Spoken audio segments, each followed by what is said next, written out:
All right.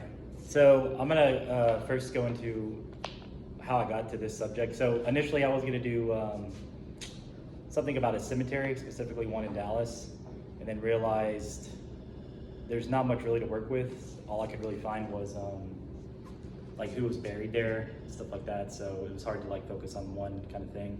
While I was doing that though, I did notice that like there was a cemetery in Dallas that had a Confederate cemetery across the street. And then when I looked at another old cemetery in Dallas, there was a Confederate memorial that they had gotten removed. So I figured that would be kind of interesting to look at. So I ended up doing that, and I went to the archives in the Dallas Public Library, as well as Dallas City Hall, and they had a few things. So just to set up sort of like the overall picture about why these statues were put up is Confederate nationalism created in the southern states kind of to differentiate themselves from the U.S. And as far as the actual monuments themselves, it was one of those things where as the Union soldiers were dying, they were kind of praised. And it says the Union dead would prove to be a permanent occupying force in the South. And the Confederate soldiers were kind of like dismissed. So the relatives of those people, specifically the United Daughters of the Confederacy, kind of set up a way to remember those people. And that's why you had like these statues and monuments put up, in the South.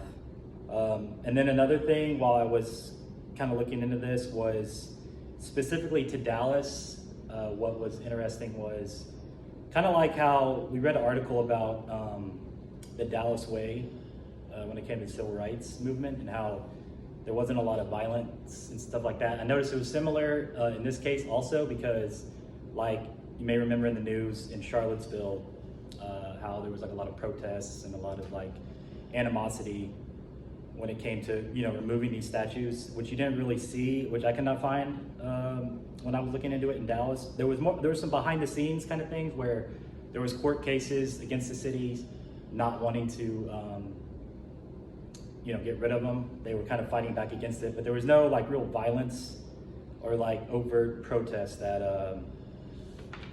was going on. Another thing too is just kind of to look at it like overall.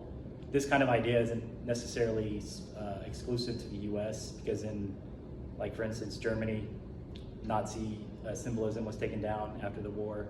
In Italy, there's still some like fascist symbols that were up. So that's an issue there with them. There's a side wanting to get rid of it, another side, wanting to keep them up for various reasons, just like here. Everyone kind of has. It's a very polarizing kind of topic because a lot of people say, well, yeah, for sure, get rid of it, while others are like, well, no, because it's history, blah, blah, blah. There's different debates. Ultimately, the two main ones in Dallas that got removed were the Lee statue and then just the generic Confederate memorial that got removed, Pioneer Park Cemetery in Dallas. But there are still, Confederate monuments standing still in the South. So it's one of those things that I guess more recently no one's really talking about. It was kind of like a hot topic for a minute and then eventually just sort of faded out, like a lot of these things. But there's some still up. The two main ones got removed in Dallas. And so does anyone have any questions? So why do you think Dallas didn't have violent protests? I don't know, it's a good question. What I found really, it was like some newspaper articles and basically just like, I guess maybe it could be one of those things where the media likes to focus on like, kind of bad things, I guess you could say. So like there was some bad things going on in Charlottesville, and that may not have been the case everywhere, but it's like, it looked good for TV, like, oh, there's all these protests, like this is how it is, right? Because a lot of people may watch the news and say they see something happening in one city, so they think that's just like, oh, that's what's going on, which not necessarily is the case, So could have been, you know, I guess the other thing about Virginia too is like, there's a lot of like Confederate memorials there because Richmond was the Confederate capital, so there's like a whole street with like really big statues. So that could have been like why that was a big deal up there too. Were there any Confederate monuments that were treated better than others, or are they all kind of treated with the same animosity? As far as like in Texas or Dallas or like Sure, just in yeah. general? Oh, yeah. I mean, it's weird because, like I said, there's still some in North Texas. I guess just because maybe because like Dallas is like a big city, that could also be part of it. Like, no one's really looking at the smaller towns, these little, you know, memorials they have up or whatever. Or maybe they just like the city just wants them there. But yeah, I guess maybe it could be like Dallas is more like progressive, potentially. It's probably what it is. What else? Why cemeteries?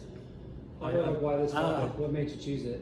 Oh, why did I choose this or cemeteries? Or this topic overall? What drew Well- your interest to it? Like I said, I mean, I was looking at the cemeteries and like I noticed there was like some Confederate things, like the Confederate cemetery is still there.